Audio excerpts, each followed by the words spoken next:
Hey guys, it's Ashley. So today I am back finally, and today I am going to be doing something I don't normally do, which is a conspiracy video.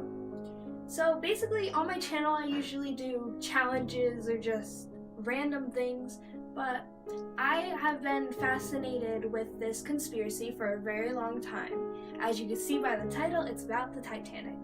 This conspiracy explains how the Titanic was not actually the Titanic.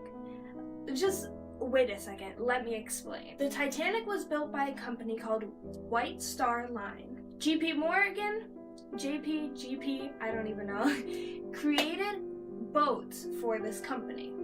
JP Morgan, you also know him, he's famous with like a brand called Chase, I think it's called. I don't know for sure. I'm sorry if I get that wrong. But he creates boats, and he was working with the White Star Line, and he created 3 boats. JP Morgan basically made these boats for the White Star Line.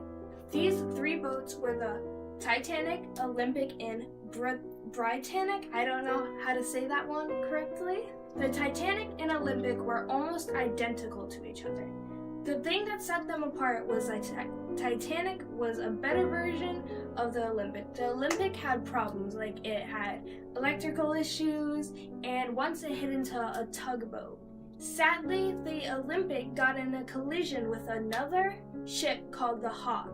It was a bad accident, and at first, investigators thought it was the Hawk's fault that this collision happened. But further digging revealed that it wasn't, it was actually the Olympics.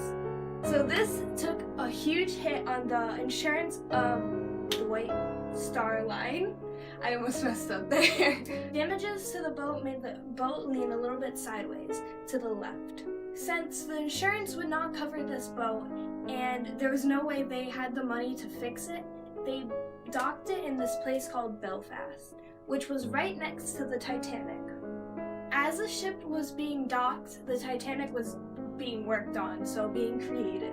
So the theory goes that JP Morgan and the White Star Line came up with this plan. This plan was to switch the Titanic and Olympic. Morgan and the White Star Line company wanted to purposely crash the Olympic, the Titanic, after it was switched.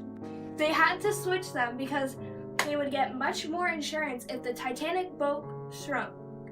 I cannot say that.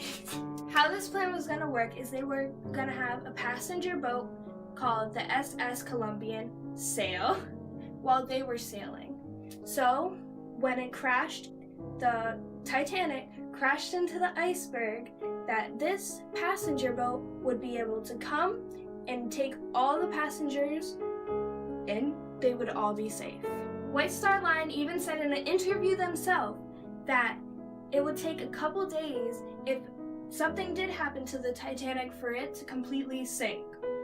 So that means they thought themselves they had enough time to take passengers from one ship and transfer it to another. Evidence to back up that they want to change the passengers from the Titanic to the Columbian was that the Columbian ship was a passenger ship. That means it should always have passengers on it, either taking them somewhere or placing them somewhere. And the Columbian ship did not have any passengers. But this whole plan went wrong when instead of the Columbian being right next to the Titanic, another boat was right in between, called the Samson.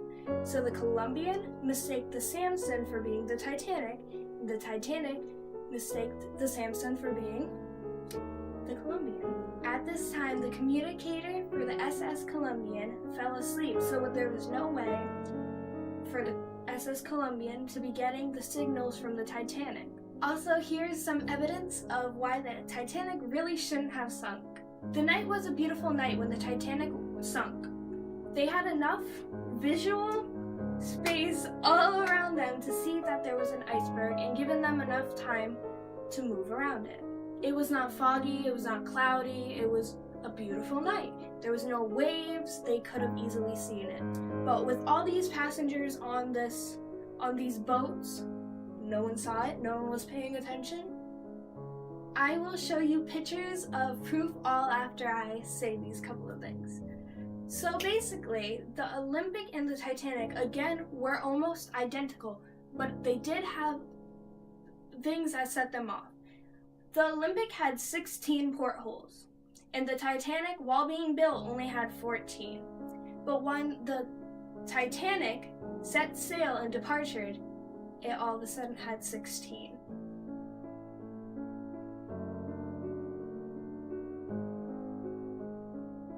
The Olympic and Titanic's windows were very different. The Olympic had very small and unevenly spaced out windows, when the Titanic have perfectly square windows and they were evenly spaced out. But when the Titanic departed, what did it have?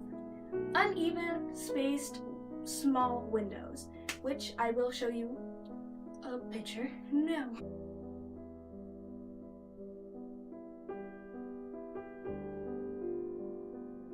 While the Titanic was being built, the word Titanic was on the side of it. It was more spaced out, and it looked nice. But after a while, for some reason, you could see that the T was more shifted than it should have been when it departed. I will also show these pictures here.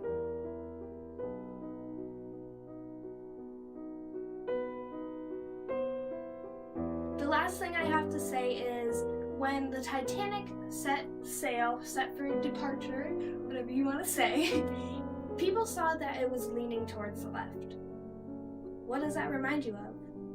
When the Olympic got in the crash, it had so badly damaged that it was leaning towards the left. I hope you guys liked this video. If you want more conspiracy theories like this, just tell me, like the video, tell me in the comments, tell me which conspiracies you want to hear about, and I will study them and I will do them for you guys. Just suggest them and I will do it. I hope you guys have a great day, and I love you.